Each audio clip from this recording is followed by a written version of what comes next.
Vous savez, honnêtement, j'étais quand même assez étonnée d'apprendre dans la recherche là, pour préparer ce colloque qu'après le Japon, nous sommes, au Québec, la société qui connaît le vieillissement le plus rapide. Est-ce que vous saviez ça?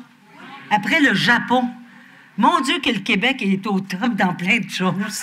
C'est incroyable, hein? Pas Trois-Rivières. La deuxième ville au monde la plus âgée, parce qu'il y a Saint-Sauveur-des-Monts aussi. Ça, c'est comme la poutine. Hein? C'est-tu Victoriaville ou Drummondville? Mais sérieusement, tout ça pour vous dire qu'en 2011, on l'a dit, hein, les personnes âgées de 65 ans ou plus représentaient 15 % de la population et en 2013, elles ou nous représenterons 25 % de la population. En 2031, pardon. Le gouvernement du Québec, c'est notre gouvernement, ça, c'est nous. Hein? C'est nous, ça, le gouvernement. Il y en a qui l'oublient, là, mais en tout cas... n'a donc pas le choix de poser des gestes pour tenir compte de cette population toujours de plus en plus vieillissante.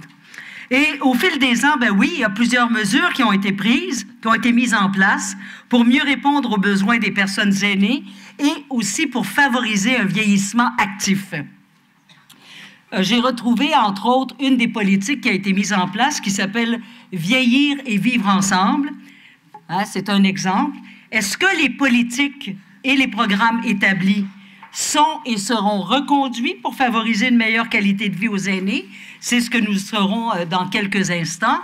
Nous avons deux invités. Je vais commencer par M. Yves Desjardins, qui est président-directeur général du Regroupement québécois des résidences pour aînés. Depuis septembre 2009, Yves Desjardins dirige le RQRA. Après avoir d'abord œuvré comme inspecteur en prévention des incendies et enseignant en formation professionnelle, il a relevé pendant plus de 20 ans de nombreux défis professionnels dans des postes de direction, que ce soit à la Commission scolaire de Laval ou encore au gouvernement du Québec. Et c'est sous son règne que le programme Sécurité Incendie a été mis sur pied dans les 622 résidences de son réseau. Le RQRA représente 64 % des unités d'habitation pour personnes âgées. Vous voyez, là, il y a une contraction de âgé aîné là, que je suis en train d'adopter à travers la province. Et donc, ce 64 % d'habitation héberge plus de 74 000 aînés.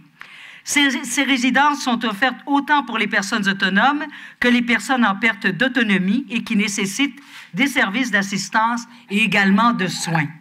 Est-ce que les politiques et les programmes dans le secteur privé sont en harmonie avec les exigences gouvernementales?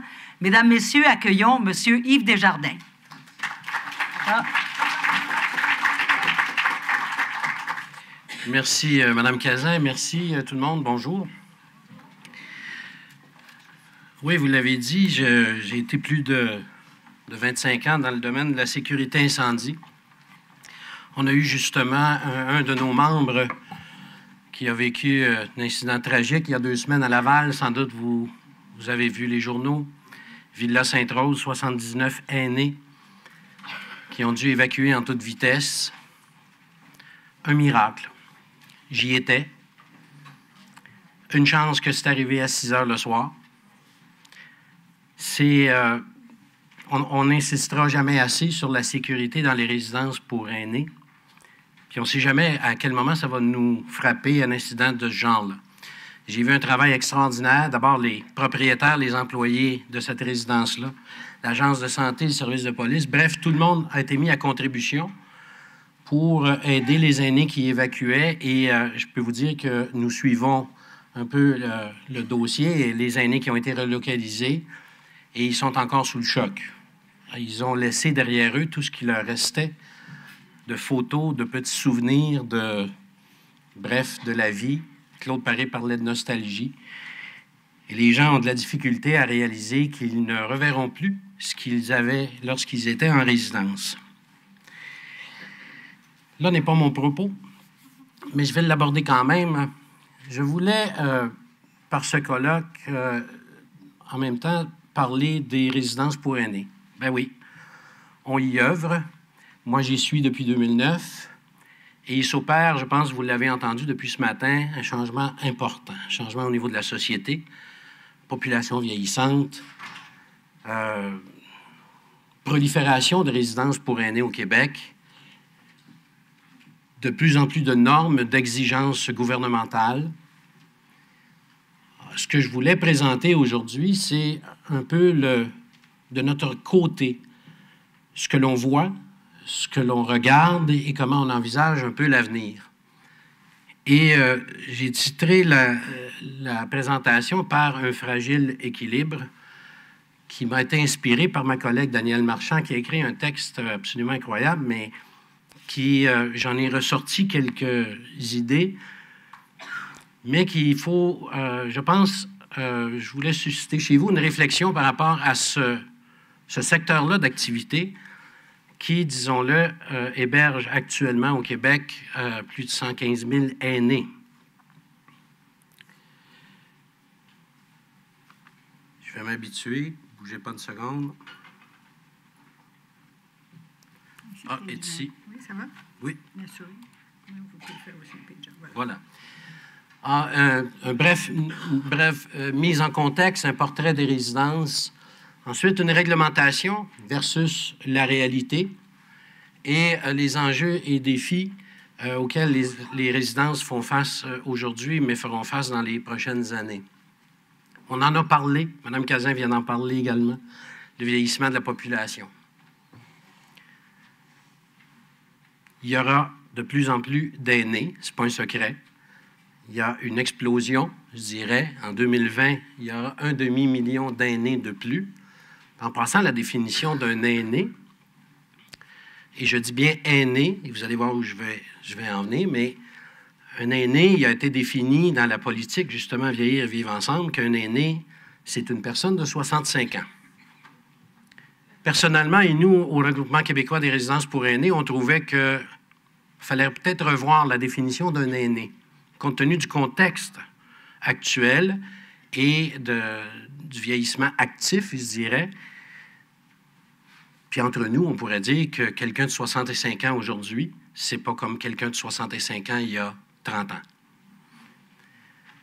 Mais bon, les aînés, c'est les gens de 65 ans et plus. Ah, il y en aura de plus en plus. J'en fais partie. Moi aussi, Mme Cazin, je suis un boomer, dans le même groupe d'âge que vous. Et on regarde l'avenir, puis on se demande où est-ce qu'on va aller et est-ce qu'on va rester en santé. On a demandé à la firme, là je suis allé trop vite, pardonnez-moi.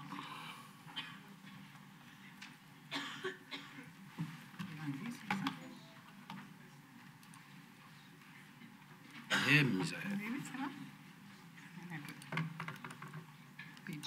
On va faire un page-up. Vous voulez retourner en arrière? Ouais. Vous correct? Voulez-vous page-up et tout? C'est peut-être plus facile. Voilà. Vous avez? Ouais. Je touche plus à rien. Voilà. On a demandé à la firme Sécor de réaliser pour nous, l'an passé, une étude sur la situation actuelle et sur les orientations qu'on doit prendre comme secteur d'activité par rapport justement à ce vieillissement, à ce nombre d'aînés qui va arriver sur le marché. Alors, les tendances qu'on a pu observer, mais c'est rien de secret, là. L'espérance de vie a augmenté significativement au cours des dernières décennies. Et l'incapacité survient en moyenne à un âge plus avancé. Des bonnes nouvelles, on va vivre plus longtemps. Claude Paré, je pense, ce matin, avec Jean-François Gilbert, on parlait de moyenne d'âge, 88 ans chez les femmes, et ça continue à augmenter.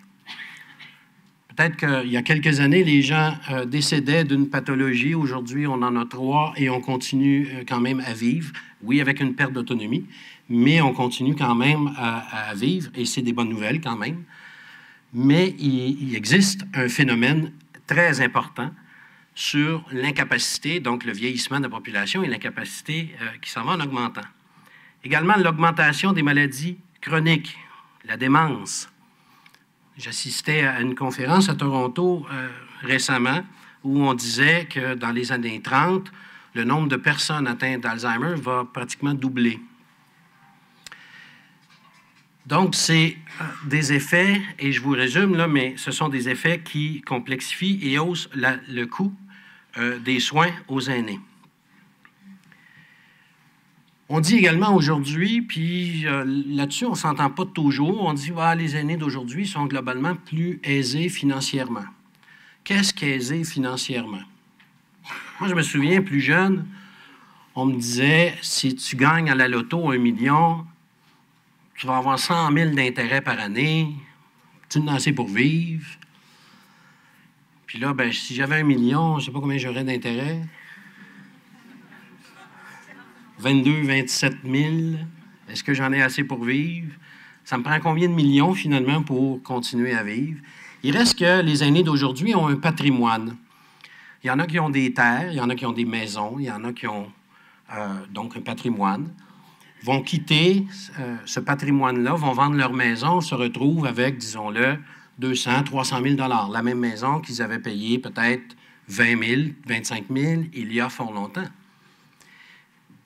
Et c'est des gens qui ont donc un patrimoine et qui ont une espérance de vie.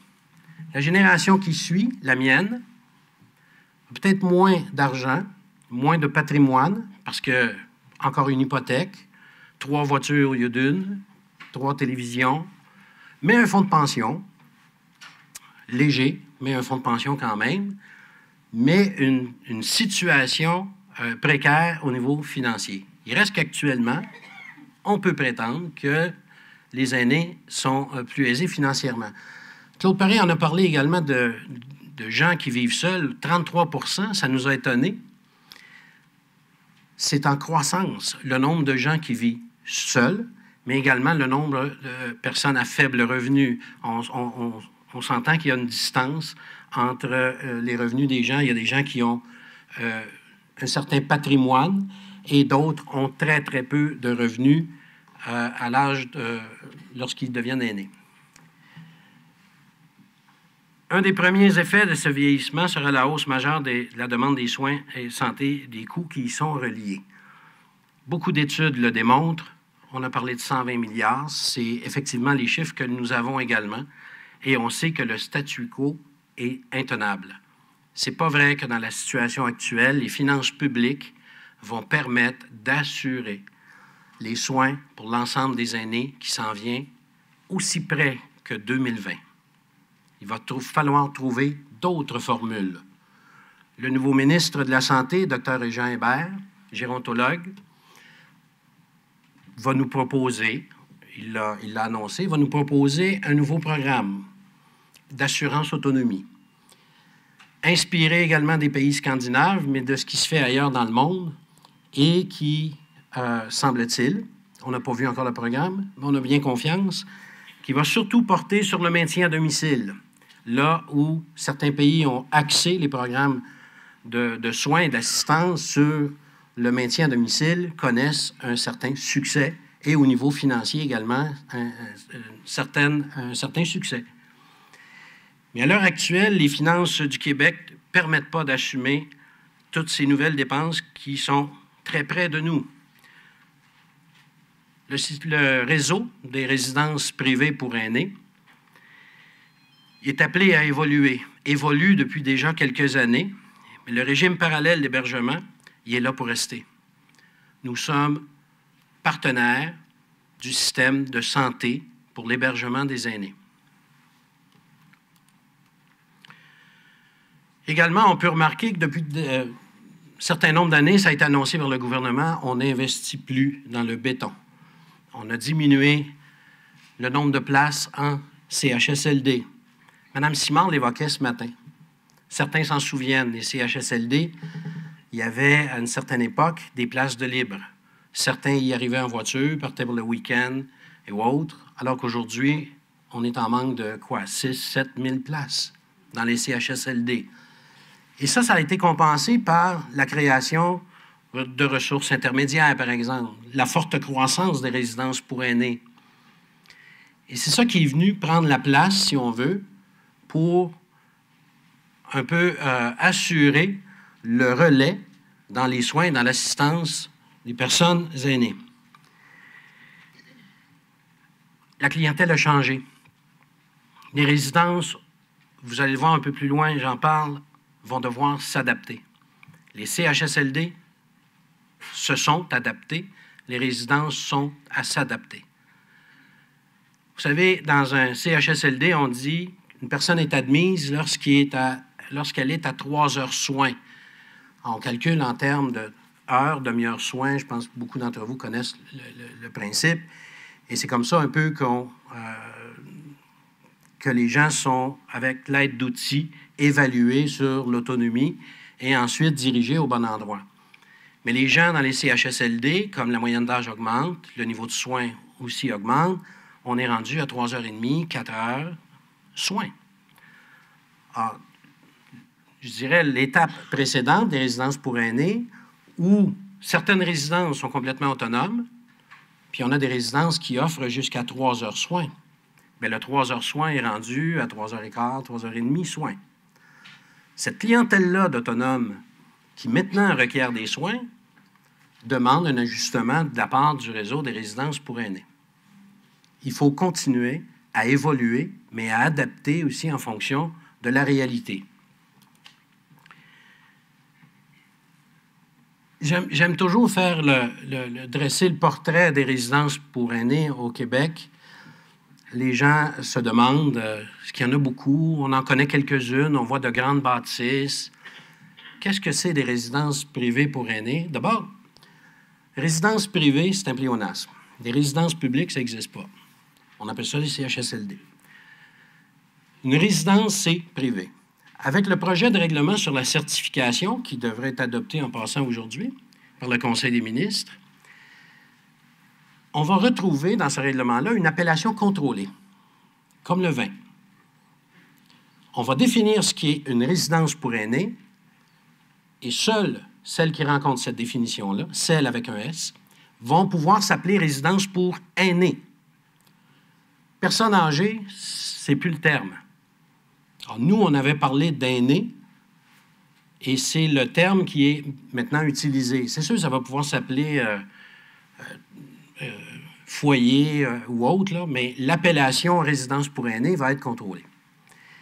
Le parc, le nombre de résidences, alors ça date du 18 décembre, c'est assez récent.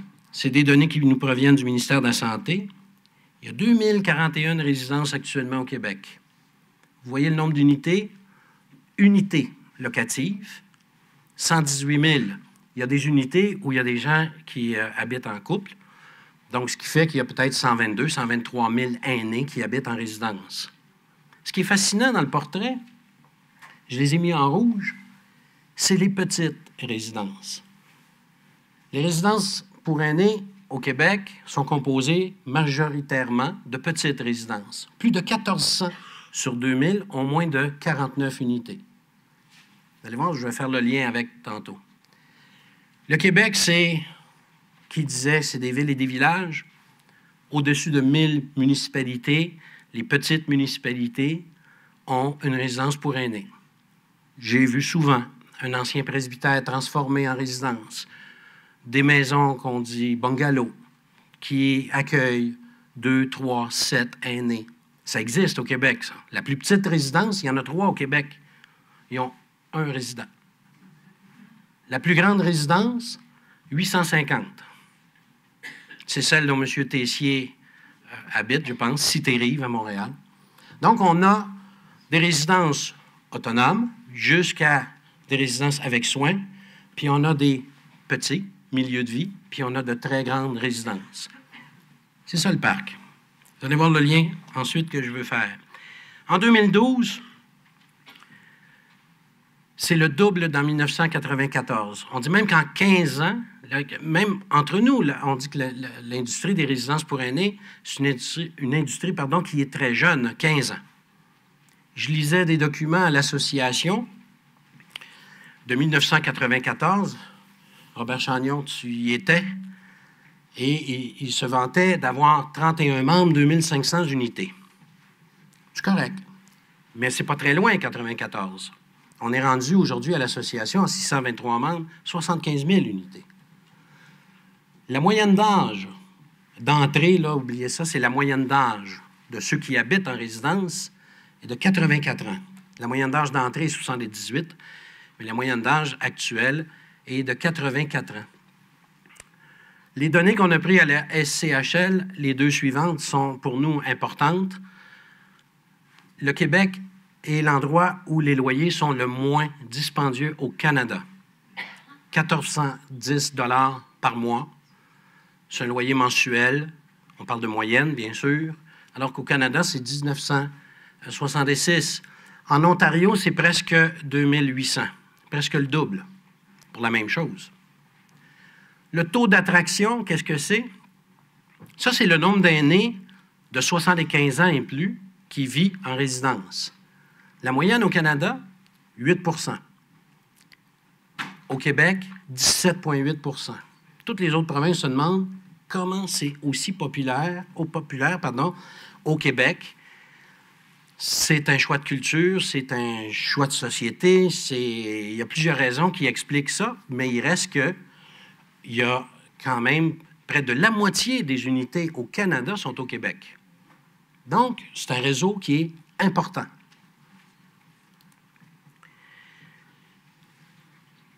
Concernant maintenant la réglementation versus la réalité, il y a 7 ans, les résidences, en fait, étaient soumises à aucune réglementation. Et ce n'est pas à moi de juger si c'est correct ou pas, c'est un fait. Il n'y avait aucune réglementation. Il y a eu des événements fort regrettables. Et je peux vous dire que les membres de l'association regrettent à chaque fois qu'on dénonce un abus, une situation difficile pour un aîné dans une résidence, parce que, comme on dit, tout le monde y goûte. C'est la réputation que l'on a. On a une presse défavorable. Tant qu'il y aura des gestes inappropriés, on aura une presse défavorable.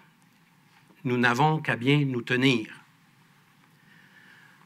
On a au Québec le premier régime de certification qui est apparu en 2007. C'est le premier régime en Amérique du Nord. C'est la première juridiction provinciale, mais il n'y en a pas aux États-Unis non plus, pour lesquelles il y a une réglementation et un programme de certification gouvernementale. Ça n'a pas été facile. Il a fallu s'ajuster. On n'était pas habitués. On est dans le privé. Les gens sont habitués de décider eux-mêmes ce qu'ils font, comment ils le font. Alors maintenant, il y avait une surveillance qui s'imposait. On n'est pas contre, mais c'est un fait. Alors, il a fallu donc s'ajuster, modifier les pratiques. Des principes louables, assurément. Mais à quel prix?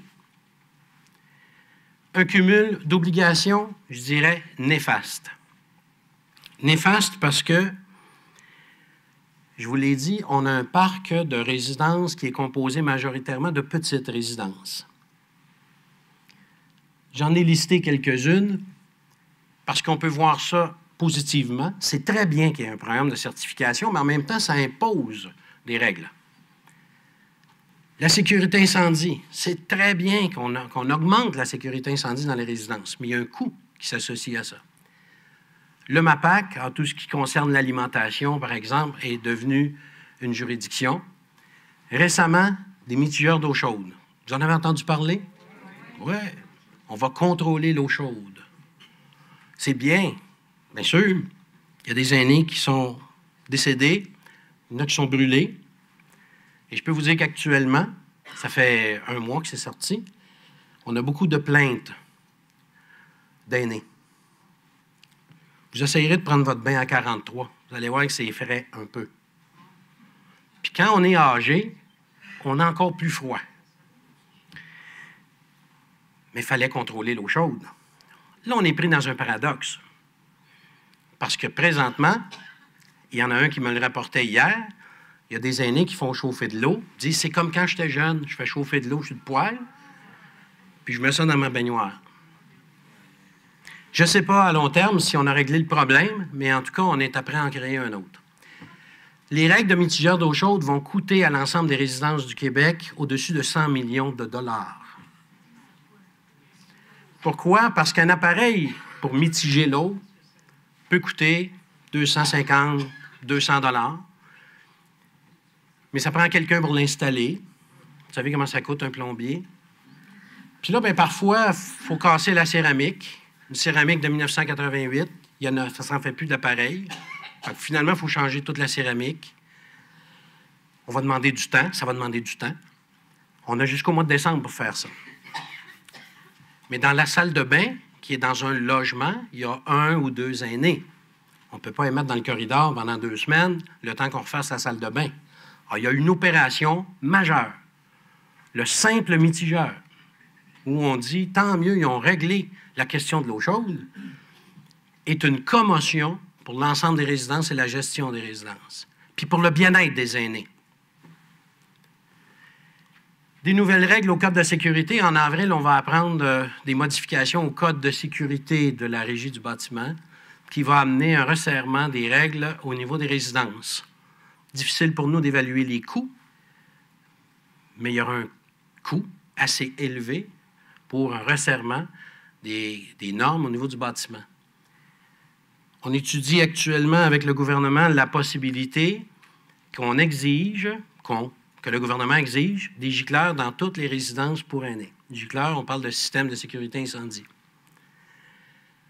Ça va être des frais également, beaucoup, mais on va augmenter la sécurité des aînés. Alors, quand je vous parle d'équilibre fragile, nous en sommes là. Je ne voulais pas vous faire peur aujourd'hui. Je voulais juste vous partager une crainte que l'on a actuellement. L'incertitude au sujet du prochain règlement sur la certification.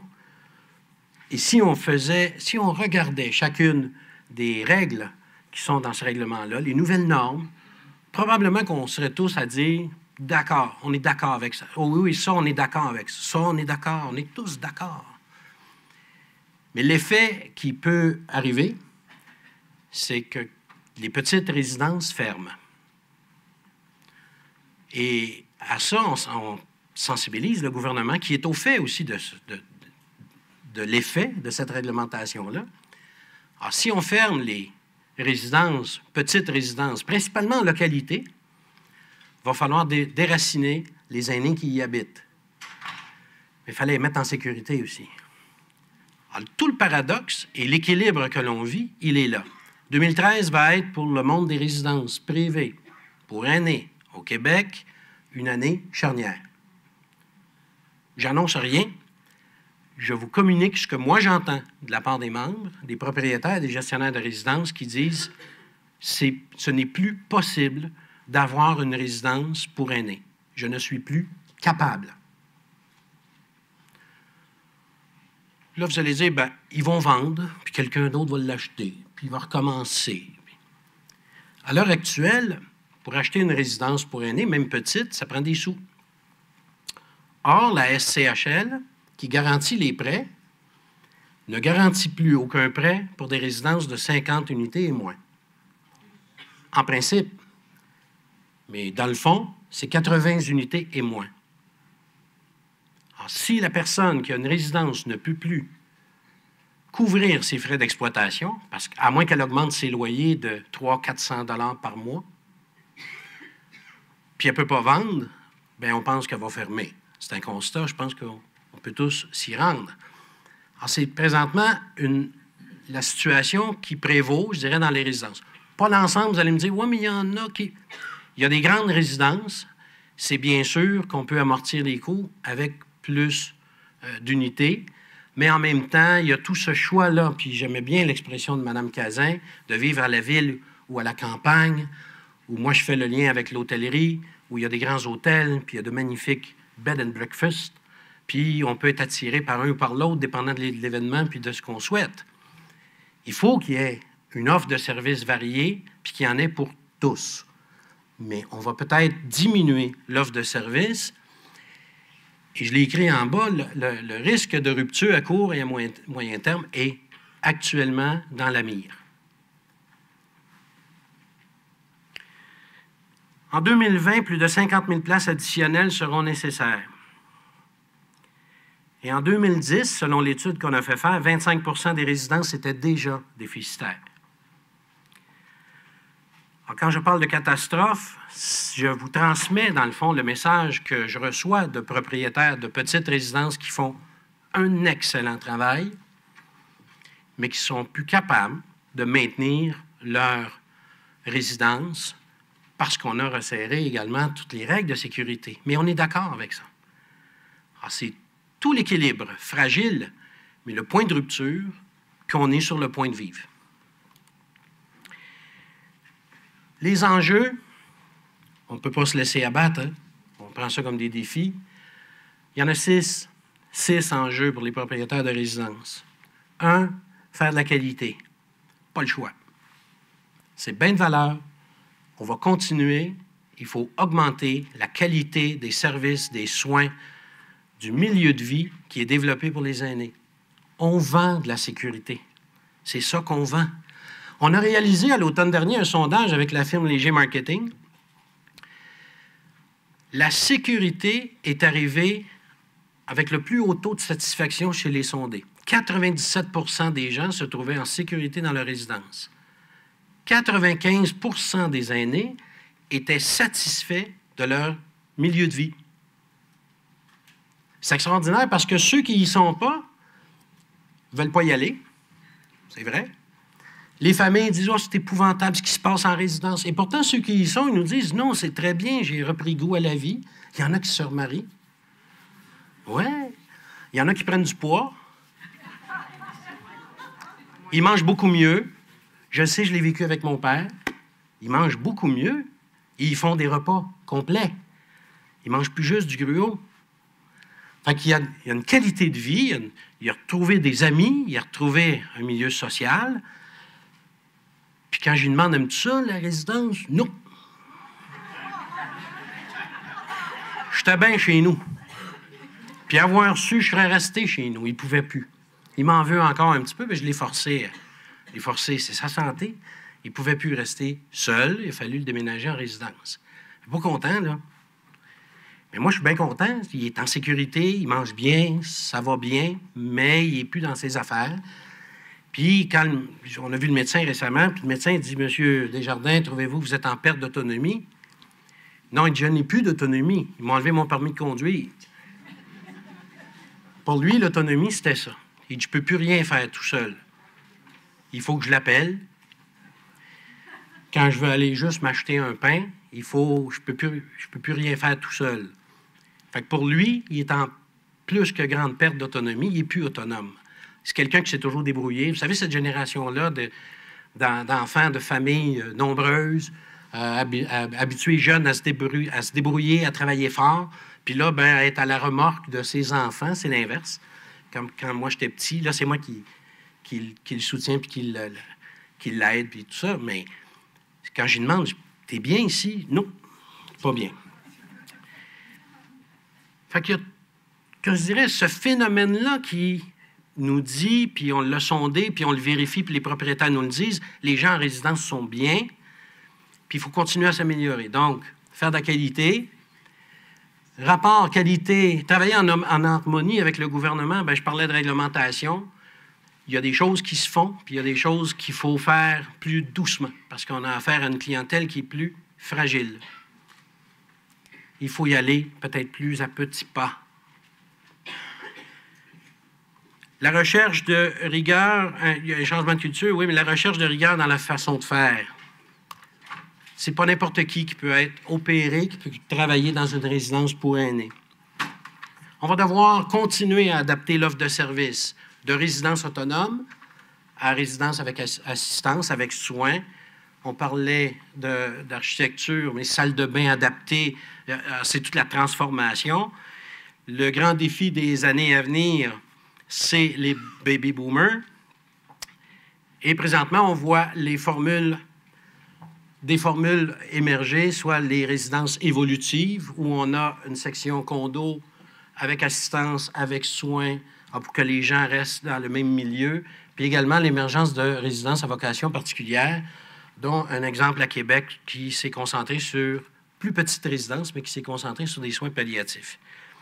Passer du quoi au comment?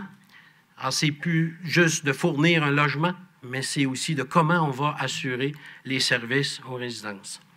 2, ajuster le bâtiment. Les bâtiments n'étaient pas faits comme des établissements de soins. C'est des coûts extrêmement dispendieux.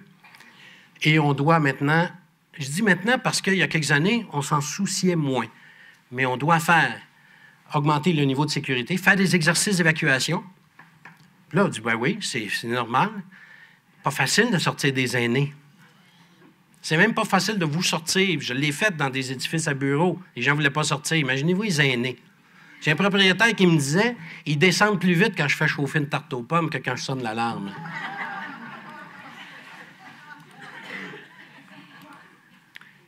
Faire face à une pénurie de main-d'œuvre, comme le réseau de la santé, on a de la difficulté à trouver une main-d'œuvre qui est compétente, mais qui veut prendre soin des aînés.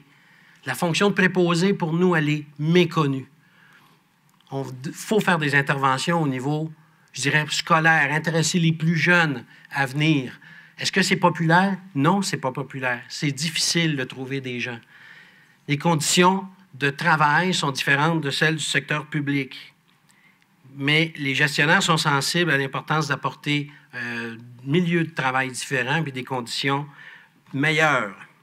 Établir des ententes publiques-privées équitables, c'est de travailler avec le gouvernement, mais qu'il y ait une certaine cohérence sur la qualité qui est offerte.